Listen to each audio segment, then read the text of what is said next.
Vamos a arrancar leyendo un texto bíblico. Lucas capítulo 1, versículo 5 en adelante. Lucas capítulo 1, versículo 5 en adelante.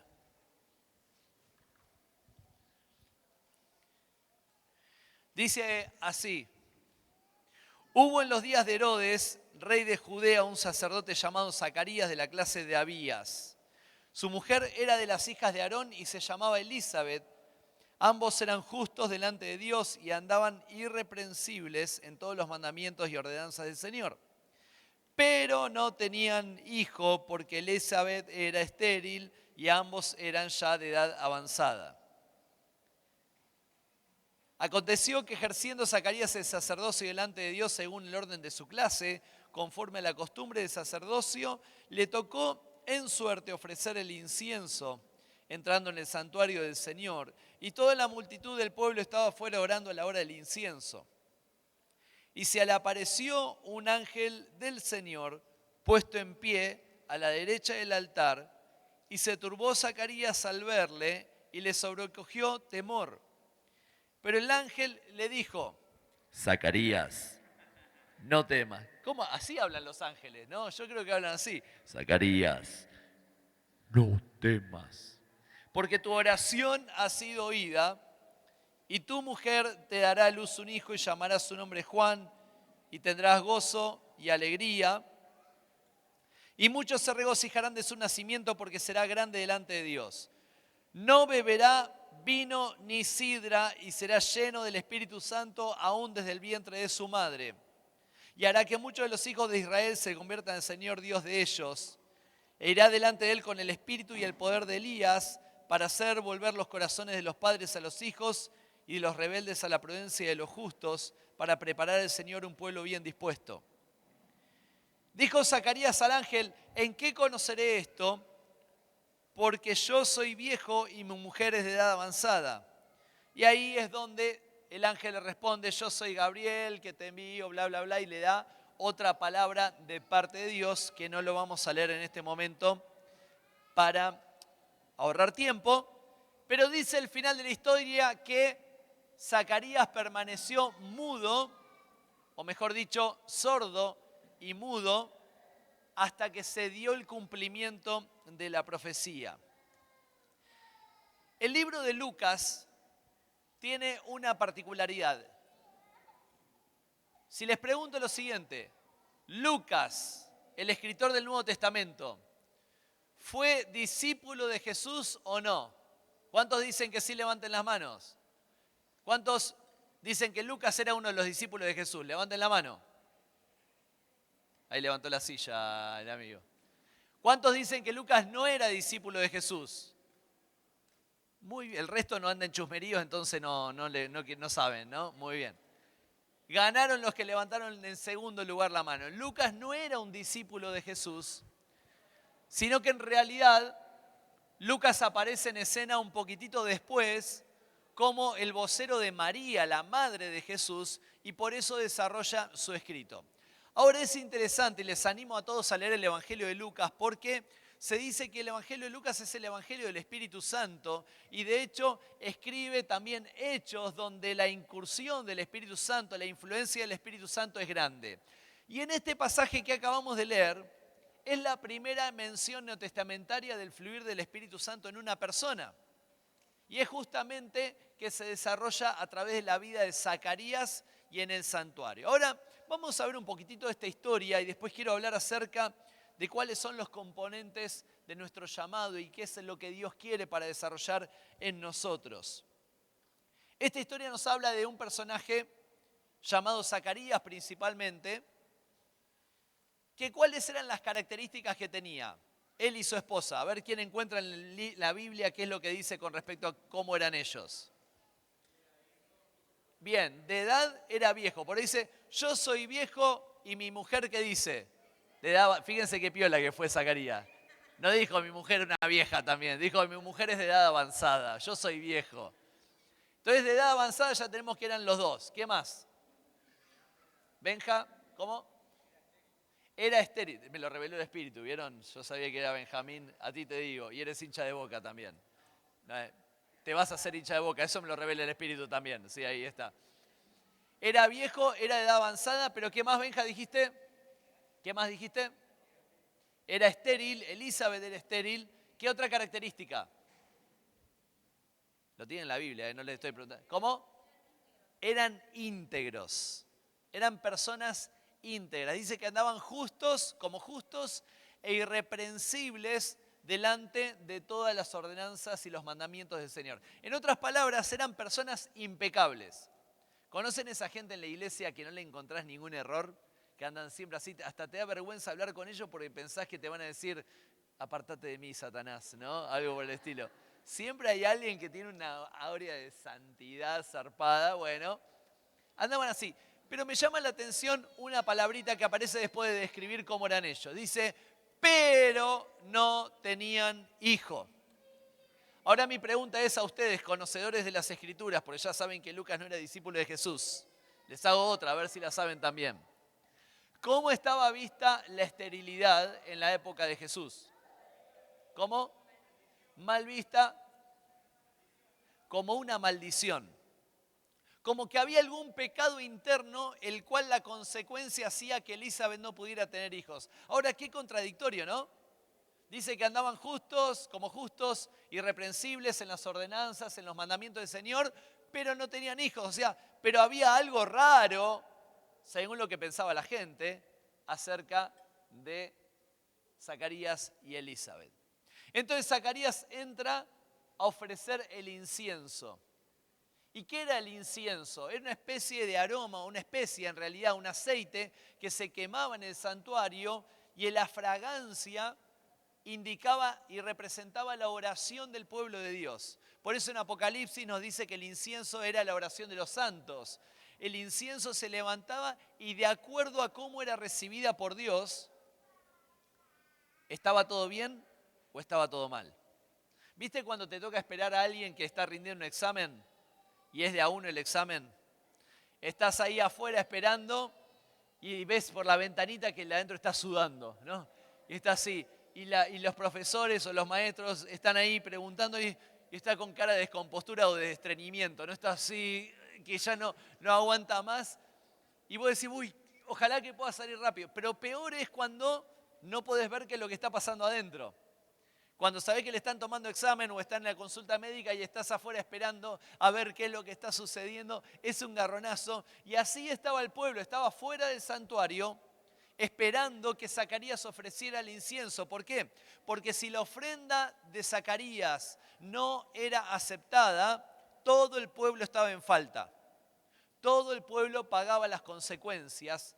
El pueblo estaría en pecado también. Entonces empieza a tardar Zacarías.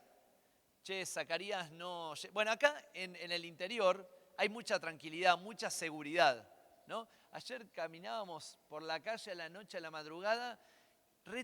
Creo que nunca tuve tanta paz. Solo en la presencia de Dios tengo paz. Después en Buenos Aires no tengo paz. Y de repente ver que uno caminaba re tranquilo. Ahí la mañana veníamos con Leo con las iPod y con las tablets en la mano, ¿no? Así, yo hago esto en Buenos Aires, pero lo último que me sacan es el pelo, ¿no? O sea, me afanan limpit. De hecho, puedo escribir un libro de afanos. Como le conté el de colectivo, tengo experiencia. En la familia tuvimos secuestros, tuvimos de todo. O sea, es amplio, amplio todo lo que vivimos. Y de repente, acá está todo tranquilo, pero el pueblo estaba afuera y se empieza a intranquilizar. Ay, no sé qué pasó. Y se empieza a poner intranquilo. Y estaba Zacarías adentro y el pueblo afuera decía, Zacarías no está saliendo. ¿A cuántos le tienen que avisar el papá o la mamá cuando llegan al destino del cual salieron? ¿Vieron que uno dice, el papá, yo soy papá de adolescente, acordate de avisarme cuando llegás, ¿no? ¿Cuántos somos papás de los que estamos acá? Bueno, pobres ustedes los hijos que siempre tienen que estar mandando, ay, pero no tengo crédito, te cargo, ¿no? Pero no metas excusa de que no puedes avisar y es ahí, avísame cuando llegás. Ahora, si más o menos calculabas media hora y pasan 30 minutos, 35, 40, 45 minutos, algo habrá pasado. No está llegando. La cuestión que estaba así el pueblo. Zacarías estaba ofreciendo el sacrificio. Tengo competencia de micrófono ahí va a ser evangelista, creo. Yo creo que va a ser evangelista. La cuestión que estaba el pueblo y decía, no sale, estamos en el horno. Y ahí es donde Zacarías adentro estaba en una película tremenda, donde se le presenta un ángel y empieza a pasar de todo. Y yo imagino la carita de Zacarías, por eso dice que le sobrecogió temor en el momento. Y lógicamente, si te aparece un ángel al lado, ¿qué va a decir? ¿Qué haces, ángel? ¿Todo bien? Déjame que sigo con el incienso. No. Empezaba como el chavo así, o el chapulín, el chavo, ¿no? Que se quedaba con la garrotera ahí, que le agarraba. Es tremendo. Ahora, ahí empieza a recibir una palabra Zacarías. En el santuario, Zacarías empieza a tener una proyección de vida. Acuérdate de esto. En la intimidad de Dios es donde tu vida empieza a tener proyección. Y no solamente estaba tocando la vida de Zacarías, sino que estaba tocando la vida de su descendencia, porque el ángel no solamente le habla a Zacarías y a Elizabeth, sino que le habla acerca de Juan, su hijo, el que iba a cumplir un rol importantísimo. Pero quiero hablar en esta mañana, en este ratito, en estos 25 minutos que me quedan, quiero hablarles acerca de 4 componentes que generan una dirección en la vida de uno, 4 componentes del llamado de Dios en la vida de uno. En primer lugar, que frente a todo llamado va a haber siempre una condición. En primer lugar, siempre va a haber una condición. En el versículo 15 dice, no beberá vino ni sidra. Estamos hablando de lo que Juan tenía que cumplir. No beberá vino ni sidra. Lo que el ángel estaba diciendo estaba basado en Números capítulo 6, donde aquellas personas que iban a ser consagradas a Jehová tenían que cumplir ciertos requisitos. Si nos leemos un poquito después, lean Número capítulo 6, dice que no podían tener contacto con las uvas o con la pasa de uva o con las uvas fermentadas, no podía tener contacto con los muertos, no podía pasar navaja sobre su cabeza. Yo no sería consagrado ni a gancho, ¿no? No podía pasar. ¿Se acuerdan de un personaje que se cortó el pelo y perdió la consagración? ¿Quién era? Sansón, exactamente. Sansón fue quien, pues, ahí coqueteando con Dalila, y me suena no, Dalila, no, estaba ahí con Dalila y traca, le pega el corte de pelo y ahí pierde. ¿Por qué? Porque había personas que eran llamadas a un voto, que era el voto del nazareato, no el nazareno, sino el nazareo, que venían de 2 palabras en hebreo, nazar y neser, que significaban separado y corona. Esas personas eran consagradas a Dios para tareas específicas. Pero esas personas consagradas a Dios tenían una condición. No podían beber vino ni sidra, no podía pasar navaja sobre su cabeza, no podían tener contacto con los muertos y un montón de otras cosas porque eran personas consagradas. Para todo llamado siempre va a haber una condición. Y es lo que le estaba presentando en este contexto este personaje llamado Zacarías, y el ángel le estaba diciendo eso. ¿Qué es lo que sucede aquí? Espérenme un cachitito que sí, cambió algo. Ahí está. Le estaba diciendo justamente que si Juan iba a ser un seguidor de Jesús, o mejor dicho, un preparador del camino del Señor, tenía que cumplir con ciertas condiciones. Porque todo llamado tiene una renuncia. Porque toda situación en la cual el Señor nos llama va a implicar una renuncia de algo. Ese voto del Nazareo significaba que Juan tenía que ser consagrado para servirlo al Señor, para seguirlo a Jehová. Y eso es lo que apuntaba el Antiguo Testamento. Cuando alguien era llamado a servirlo al Señor, tenía que cumplir con un montón de órdenes y que la mayoría de esas órdenes eran estéticas. No tenían que ver con el interior de la persona, tenían que ver con lo que se podía observar, porque las leyes del Antiguo Testamento enfocaban su esencia en la parte exterior de la persona, no en el interior, como pasa en el Nuevo Testamento. Juan tenía un llamado y tenía una condición, porque para todo llamado existe una condición. Hace unos años atrás, un par de años atrás, salió en el diario un anuncio o una nota que decía el mejor trabajo del mundo. Este era el titular, el mejor trabajo del mundo. Y decía así la nota: te pagan $100.000 por estar un año de vacaciones. Heme aquí, papá, ¿no? Heme aquí. 100 lucas verdes, 38 millones de pesos. Qué deprimente esto. Por estar un año de vacaciones. Ahora, no es solamente eso. Tenías que ir a los mejores hoteles. Durante ese año te pagaban los 100.000 y encima gratis ibas a los mejores hoteles del mundo, y casi todos estaban en el Caribe americano. Tenías que ir a todas las fiestas que te invitaban, tenías que ir a todos los mejores cruceros y tenías que ir a los mejores eventos. Ahí está, vamos. ¿Cuántos vamos? Sí, Señor, envíame aquí. De 3 arroyos al mundo, ¿no? Así de una. Ahí vamos con el tema, ¿no? El M aquí de los cultos misioneros. Ahora, ¿cuál es el punto acá? Hasta ahí va todo bárbaro, pero había una condición, había un requisito. Y que para poder obtener ese trabajo, en primer lugar, tenías que dejar a tu familia. Algunos dicen, me hacen un favor tremendo, ¿no? Encima que me pagan 100 lucas, dejo a mi familia. Qué buena onda. Segundo lugar, tenías que cerrar todas tus redes sociales y abrir una nueva y hacer todas las promociones de esa cadena de hoteles o de vacaciones. En tercer lugar, no solamente tenías que dejar la familia y hacer una representación gráfica a través de las redes sociales, sino que no podías continuar con ninguna carrera universitaria. O sea, te tenías que dedicar exclusivamente a ese año de vacaciones y obtener las 100 lucas verdes. ¿Por qué? Porque hasta ahí va todo bárbaro, pero todo llamado tiene un requisito. Y todo requisito tiene una privación, y toda privación implica una renuncia. Te lo repito, todo llamado tiene un requisito. Todo requisito tiene una privación. Toda privación implica una renuncia. ¿Cómo le llama Jesús a esto? Tomar la cruz.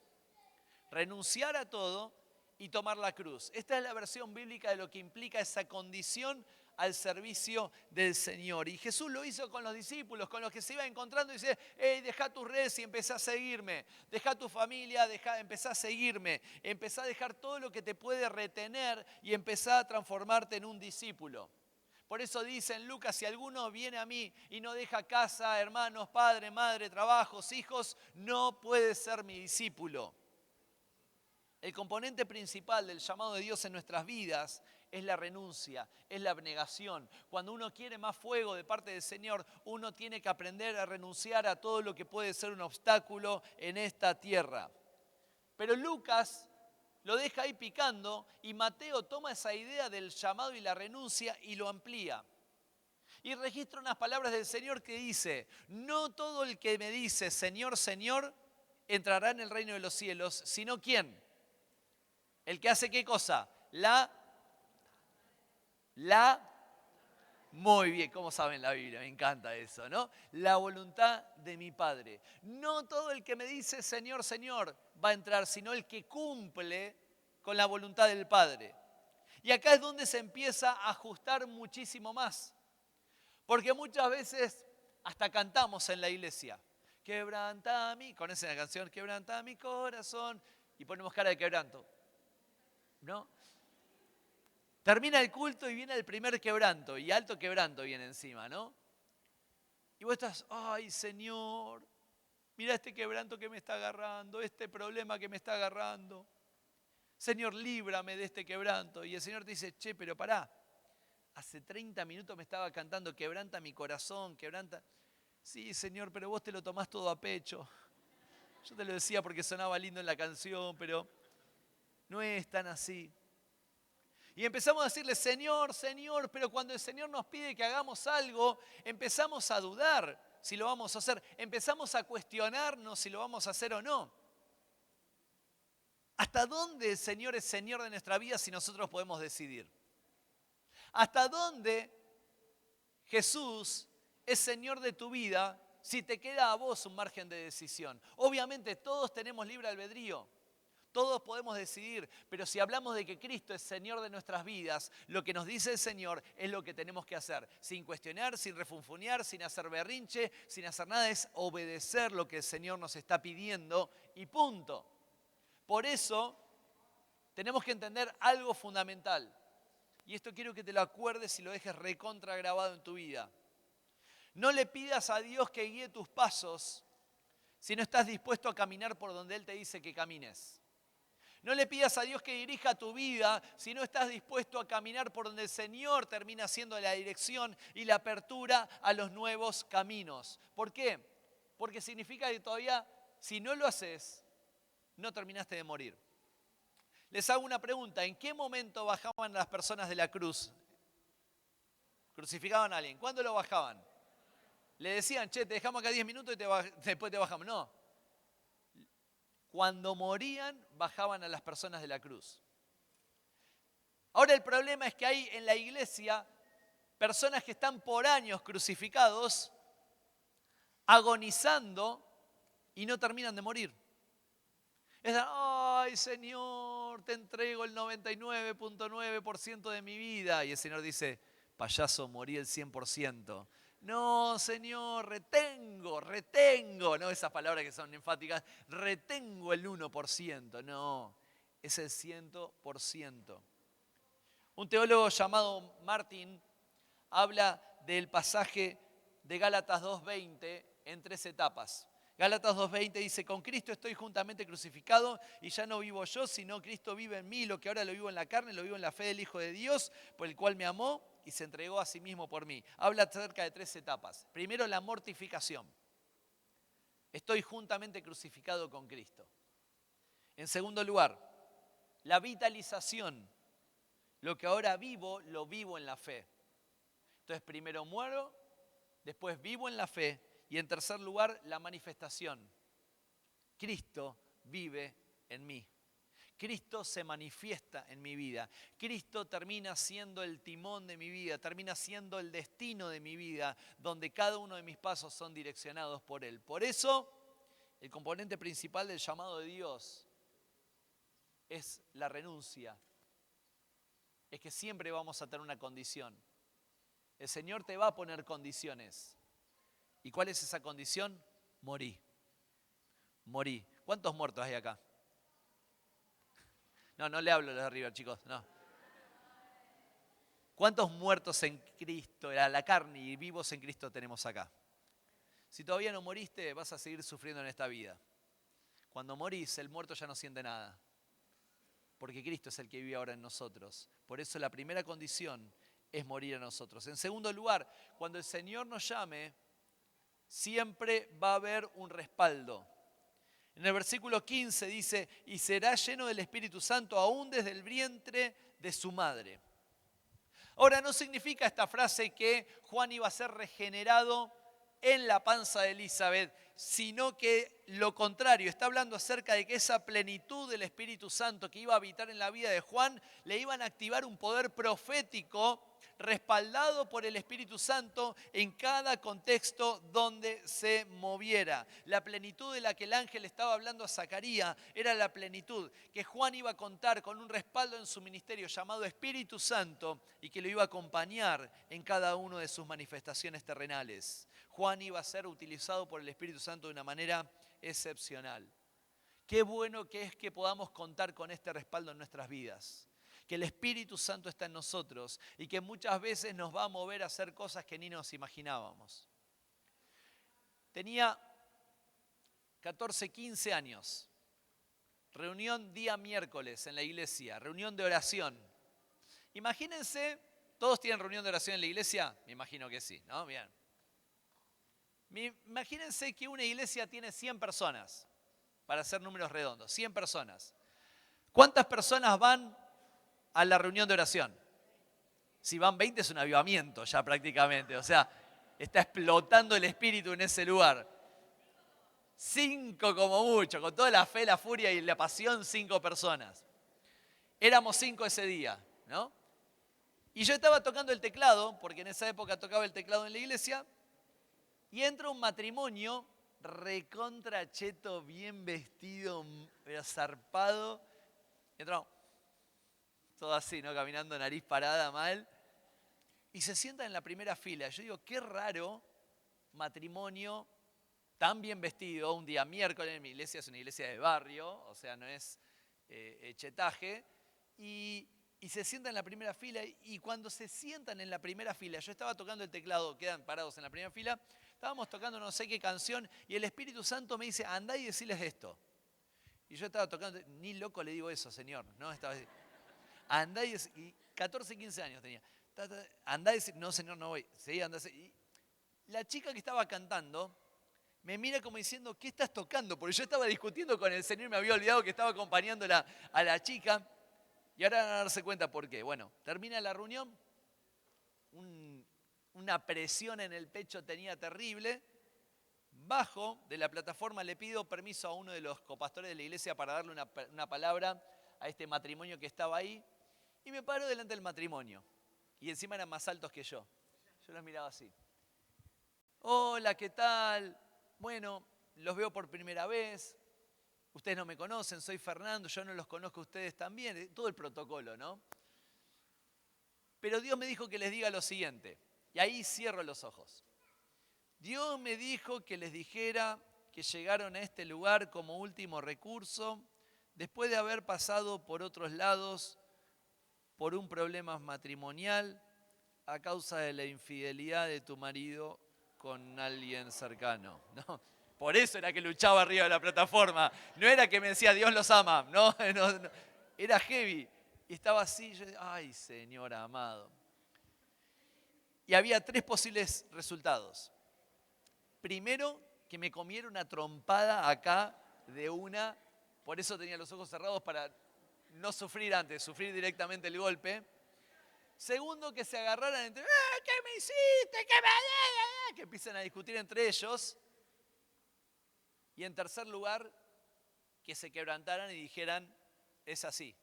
Me ligué una trompada. No, mentira.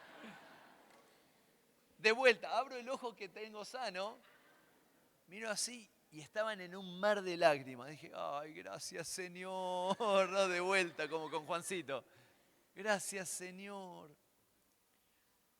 Yo no era por mis medios. Y no es que Dios me revela así con todo y de repente te veo, Dios me está diciendo que, a ver, Dios me está diciendo, no. Ni a gancho, era algo así ocasional, pero entendí que estaba siendo respaldado por el Espíritu Santo. Este respaldo lo tenemos todos. ¿Hables en lenguas? No. Si hablas en lenguas tenés poder encima, ¿no? Y tenés un ancoraje que el Señor te reviste, así que practicá, buscá esa llenura del Espíritu Santo y agilizala en tu vida. Pero tenemos todos el Espíritu Santo y el Espíritu Santo nos va a meter en esas situaciones donde decimos, ay Señor, pero me da miedito decir esto. No importa si te da miedo, vos andé a decirlo, te dice el Señor. Porque el que te respalda es el Espíritu Santo. Este mismo respaldo lo tenía Juan el Bautista. El Espíritu Santo lo había llenado aún desde el vientre de su madre para cumplir con una misión. Entonces, en primer lugar, tenemos una condición y es la renuncia. En segundo lugar, todos tenemos un respaldo y es el respaldo del Espíritu Santo. En tercer lugar, todos tenemos características especiales. Nos dice el mismo versículo que acabamos de leer de Lucas. Dice, e irá delante de él con el poder y el espíritu de Elías.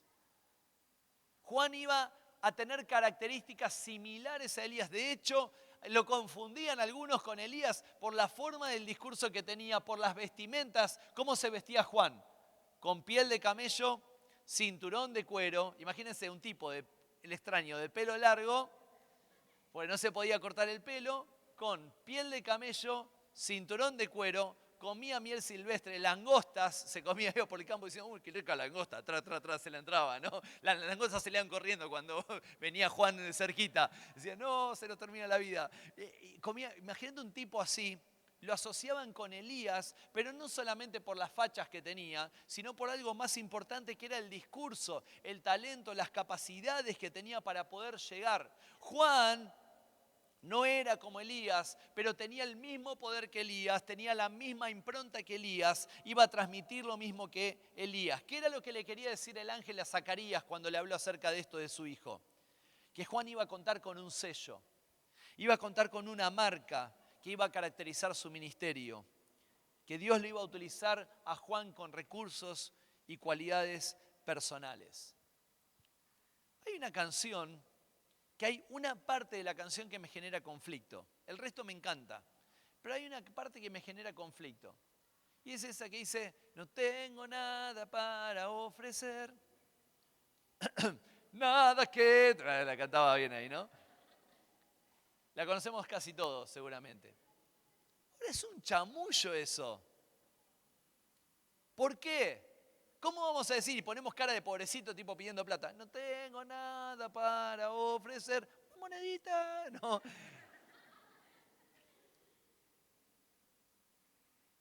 ¿Por qué me hace ruido esa parte de la canción?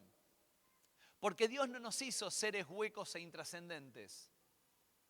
Dios no nos hizo seres que no tienen absolutamente nada. Dios todas las cosas que hace las hace bien. Y si Dios te formó a vos, Dios te hizo bien. Y te hizo con un montón de cosas que tenés para dar. Entonces no digas no tengo nada para ofrecer, porque es una mentira del diablo que muchas veces se instala en nuestras vidas. Y nos deja limitados e inoperantes en los ambientes terrenales, pero también en los espirituales. Dios nos hizo bien a nosotros. Dios te hizo con recursos.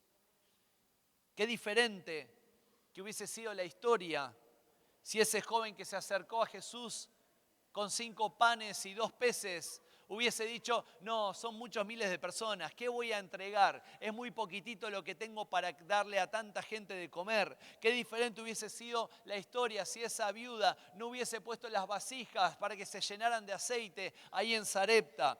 Qué diferente hubiese sido la historia si ese discípulo llamado Juan hubiese dicho, no, soy muy chico, tengo 14, 15 años, ¿cómo me voy a transformar en un discípulo, en un apóstol del Señor? Qué diferente hubiese sido la historia si ese joven llamado David no hubiese enfrentado a Goliat ahí en ese monte. El pueblo de Israel no hubiese sido liberado de los filisteos. Pero todos ellos reconocieron que aunque terrenalmente parecía poco, para Dios podía ser mucho, porque a Dios no le importan las cantidades que podamos ofrecerles, porque Él sabe que puso algo en nosotros, Él sabe que puso algo en tu vida y Él espera que aunque sea eso poco, lo pongas en manos de obra del Señor y el Señor va a multiplicar lo que tenés.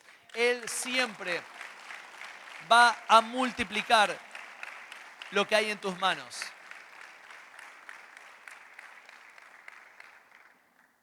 Cuando el Señor le dice, amarás al Señor tu Dios, los mandamientos, con todo tu corazón, con toda tu alma, con toda tu mente y con todas tus fuerzas. A veces decimos, bueno, alma, la voluntad, el corazón los sentimientos, la mente la sabiduría y las fuerzas la energía. Perfecto, todo lindo, hermoso. Pero cuando entendemos que cuando a Jesús lo escuchaban, había diferentes grupos de personas, había griegos, había romanos, había judíos y había gentiles, es donde ese pasaje tiene muchísimo más significado. ¿Por qué? Porque para los romanos las fuerzas era lo más importante. Ellos se movían a través de las fuerzas. Para los griegos la sabiduría era sumamente importante. Era todo lo que tenía que ver con la sofía, la sabiduría personal en el desarrollo de la vida. Para los judíos el tema del corazón era importantísimo porque creían que de ahí residía toda la parte emocional de la persona e incluso toda la parte sentimental y habla acerca de las entrañas que se remueven. Y para los gentiles lo más importante era qué es lo que pasaba con el alma cuando una persona se moría. O sea que cada uno de esos 4 grupos de personas tenían algo con que identificarse y con lo que consideraban más importante.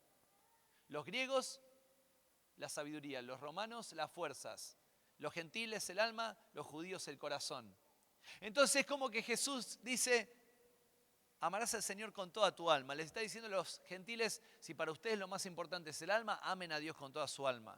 Le está diciendo a los judíos, si para ustedes lo más importante es el corazón, amen a Dios con todo su corazón. Si para ustedes los griegos lo más importante es la sabiduría, amen a Dios con toda su sabiduría. Si para ustedes romanos lo más importante son las fuerzas, amen a Dios con todas sus fuerzas. Todos tenían algo con qué amar a Dios, con qué servirlo, con qué honrarlo. ¿Qué es lo más importante en tu vida? ¿En qué te considerás bueno? ¿En qué te considerás bueno? Cerrá tus ojos Unos segundos solamente y después te voy a despertar. Pero pensá en qué Dios te hizo bueno. ¿En qué Dios te hizo bueno? Algunos están buscando. ¿Por qué no me preguntás algo malo? Es más fácil, ¿no? Algún defecto. Mirá que te voy a preguntar, así que pensá en qué Dios te hizo bueno. Listo, abrí tus ojos porque es peligroso a esta hora. Ya cerrar los ojos más de 30 segundos. ¿En qué Dios te hizo bueno? ¿En qué decís la verdad que soy bueno en esto? Soy un bueno para nada. No. Bueno, vamos a hablar por vos después, ¿no? ¿En qué sos bueno? ¿Alguien? ¿Hay algo bueno en este campamento? Ay, gracias. ¿Tu nombre? Lourdes. ¿En qué sos buena? Cocinando. ¿Dónde vivís, Lourdes? Mañana viajo para Macachí, así hay una buena asado, un buen asado, ¿no? O bueno, una carne al horno. Ahí está. ¿Tu especialidad asado? ¿Pero asado haces? Listo, vamos a Macachí. ¿Cuánto queda de acá? ¿A cuánto queda acá? 5. Mejor me voy a Buenos Aires de vuelta, ¿no? Está medio lejos. Lourdes es buena cocinando. Y uno dice, ay, pero cocinar lo hace cualquiera. No, no lo hace cualquiera. ¿Por qué tantas mujeres aman el delivery? ¿Por qué les salva de tener que cocinar? ¿En qué más sos bueno?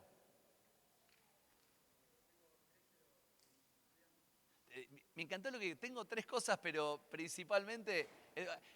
acá está el conflicto, porque uno dice, ay, no voy a decir en qué soy bueno, porque van a decir, ay, él, el que es bueno, ¿no? Y ahí está la falsa humildad, porque todos sabemos que somos buenos en algo.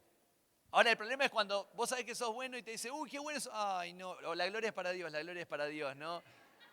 Terminaste de dar una lectura en la iglesia, qué linda la lectura. Ay, gracias, la gloria es para Dios. No, pero te estoy diciendo, pero la gloria es para Dios, la gloria es para Dios. Pero por adentro decís, y la verdad que la hice bien. La verdad que lo hice bien. Nos cuesta reconocerlo. Dijiste 3, lo principal estudiando. Está estudiando abogacía en La Plata él. Me lo reveló el espíritu también, ¿no? El espíritu tuyo cuando hablamos hace un rato. Estudiando. ¿Qué más? En la percusión. Benja, en la percusión, vamos todavía percusionista. ¿En qué? Nadando, buenísimo, nadando. Andando en skate, espectacular. ¿Y cómo se puede evangelizar andando en skate a full? ¿No? Sobre todo cuando se cae uno y le tenés que orar por sanidad. ¿No? Ahí está. Vamos a orar. ¿Qué? Era con M tu nombre, ¿no? No, me confundí con alguien más. Milagros. ¿No? ¿En qué? En vóley. Tremendo en el deporte. Yo tenía un conocido, no voy a decir que es un amigo porque en realidad es conocido, que era modelo en Italia para las cadenas de Calvin Klein, Hugo Boss, Paco Rabanne, toda esa que hacían los desfiles en Italia, lo contrataban a este. Una facha de sinvergüenza, era como que Dios nos sacó toda la facha de los varones y se la puso a él, ¿no? Ahí. Y él me contó una vez que había hecho una célula, logrado hacer una célula en el ambiente del modelaje. Iban modelos, iban representantes y todo. Uno dice, ay, Señor, envíame a mí. No, vos no por feo, ¿no? Ahí está, no entras en ese lugar. Eso me lo dijo a mí. Ahora uno dice, ay, pero es la cuestión estética, qué superficial. No.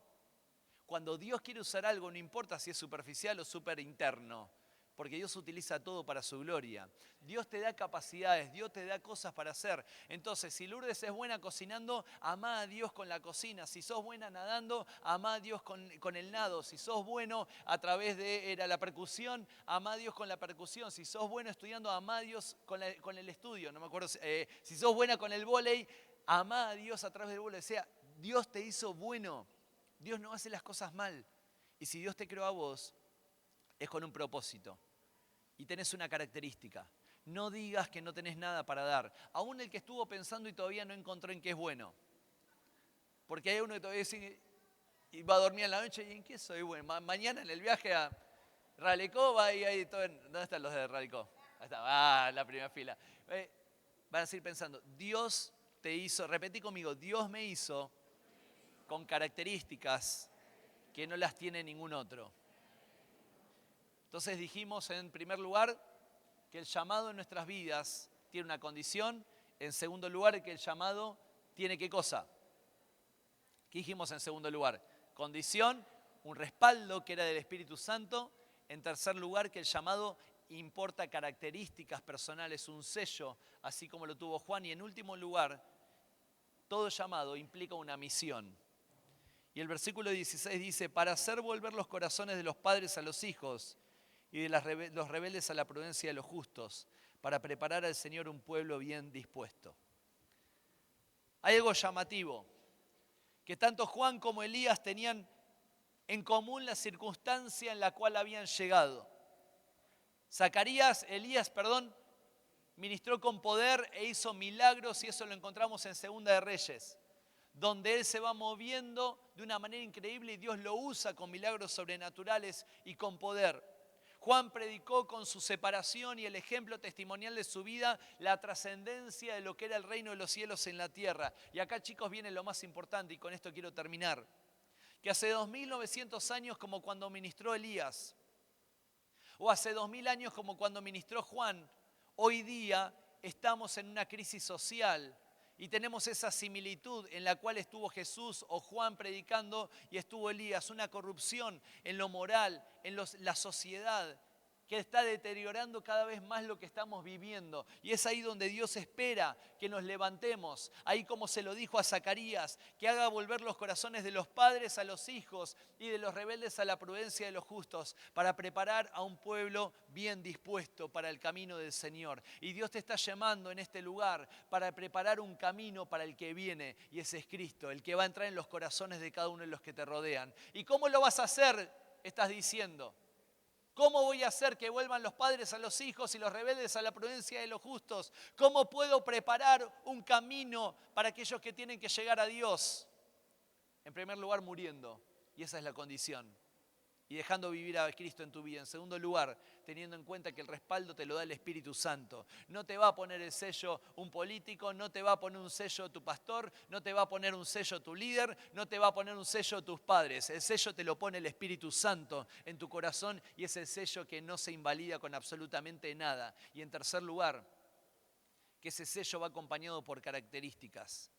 Y es lo que Dios te creó, con lo que Dios te hizo, con lo que Dios te está preparando en el colegio o en la universidad o en el trabajo o en tu familia, para poder transformar el contexto donde estás viviendo. Cerrá tus ojos en esta mañana.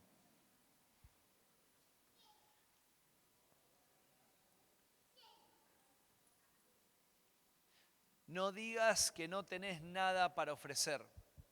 No digas que no tenés nada para dar, porque ese es el discurso que el enemigo te quiere hacer creer en tu corazón. Tal vez estás en este momento diciendo, pero ¿yo qué tengo para dar? Si yo no tengo recursos, me tuvieron que prestar la plata para venir al campamento. En el colegio me va recontra mal porque no me entra nada de información. En la facultad voy recursando no sé cuántas veces la misma materia. O no puedo entrar a la cursada porque en los cursos de ingreso me quedo siempre afuera. En mi familia ninguno es cristiano, entonces estoy completamente solo. En la iglesia nadie se da cuenta que existo y estoy anulado en un costado. Estoy luchando con un montón de cosas de mi pasado. ¿Qué tengo para dar? No te creas que lo que el enemigo te quiere decir y convencer de que no tenés nada para dar. Tenés mucho para dar. Tenés a Cristo en tu corazón. Y si lo tenés a Cristo, lo tenés completamente todo. Tenés el sello del Espíritu Santo en tu vida. El que te da poder. Ese sello que tiene más autoridad que cualquier sello institucional. Ese sello que tiene más autoridad que cualquier entidad gubernamental. Ese sello que no lo invalida absolutamente nada y te da las garantías de que todo lo que hagas lo vas a hacer en victoria porque el Señor te acompaña. Y Dios te hizo con recursos. Pero acordate, para todo esto tenés que morir. Tenés que morir. Tenés que dejar el yo de lado. Tenés que menguar para que Cristo crezca en tu vida. No le pidas a Dios que guíe tus pasos si no estás dispuesto a caminar por donde Él te dice. Y si Dios te llama, caminá por el camino del llamado del Señor. Ya Dios te llamó, pero por ahí hay cosas específicas donde Dios te quiere mover. Empezá a moverte con autoridad. Empezá a moverte con autoridad, porque es ahí donde Dios quiere obrar en tu vida. Señor, acá estamos. Tal vez luchando con el sentimiento de que no tenemos recursos. Y es ahí donde el enemigo toma posesión y nos trata de convencer a eso. Pero si tenemos a Cristo, mayor es el que está en nosotros que el que está en el mundo. Y tenemos autoridad, así como vos le hablaste a Zacarías acerca de Juan. Acá tenemos muchos Juanes que se están levantando. Muchos Elías que se están levantando. Muchos Pablos que se están levantando. Muchos Zacarías que se están levantando. Pero ¿dónde encontró Zacarías la dirección para su vida? ¿Dónde encontró el propósito para su vida y la vida de su descendencia? Fue en el santuario. Fue en la intimidad del Señor. ¿Cómo no vas a tener conflictos con tu identidad y con lo que sos en esta vida si te estás midiendo en las redes sociales en vez de medirte con la palabra del Señor? ¿Cómo no vas a tener una distorsión de lo que sos? Y no me refiero a la identidad de género y todo eso, me refiero a lo que sos en tu esencia, los recursos que tenés. ¿Cómo no vamos a estar alterados si nos pasamos mirando las redes sociales en vez de leer la palabra? Obviamente vamos a crecer alterados. Pero recordá que Jesús es el que te creó y que el Señor hace las cosas bien. Y si estás en este momento y decís, Señor, pero no encuentro dirección, acordate que Zacarías encontró dirección en el santuario. Y que la dirección que encontró no solamente le cambió el camino a él, sino que cambió el camino de su descendencia. Cuando vos te encaminás en el Señor, hasta tu descendencia va a ser transformada. Tal vez está muy lejos, decís, no, pero soy muy pequeño. Acordate de esta palabra. Cuando vos encomendás tu vida al Señor, cuando aprendés a morir, hasta tu descendencia es afectada en el reino. Y va a enfocarse y perfilarse en los propósitos de Dios. Señor, acá hay un equipo de jóvenes el cual queremos jugar para vos. Ayúdanos a morir día a día. Ayúdanos a caminar por donde está tu llamado. A que si vos sos nuestro Señor no te pongamos excusas ni peros, sino que podamos caminar. Ayúdanos a entender que lo que más importa es ser sellado por tu Espíritu Santo, porque ahí ya tenemos una garantía. Ayúdanos, Señor, a creer en lo que somos y en lo que hiciste en nosotros. Ayúdanos a poder encomendar y vivir en la misión que nos encomendaste, que es volver los corazones de los padres a los hijos y de los rebeldes a la prudencia de los justos, para prepararte a vos, Señor, un pueblo bien dispuesto a escuchar las buenas nuevas, de jóvenes apasionados, encendidos en vos, ardidos, ardientes en vos. Acá estamos, Señor, y nos comprometemos en esta mañana. En tu nombre, Jesús. Amén y amén. Que el Señor te bendiga. Un placer haber compartido con ustedes estas 3 charlas. Nos vemos.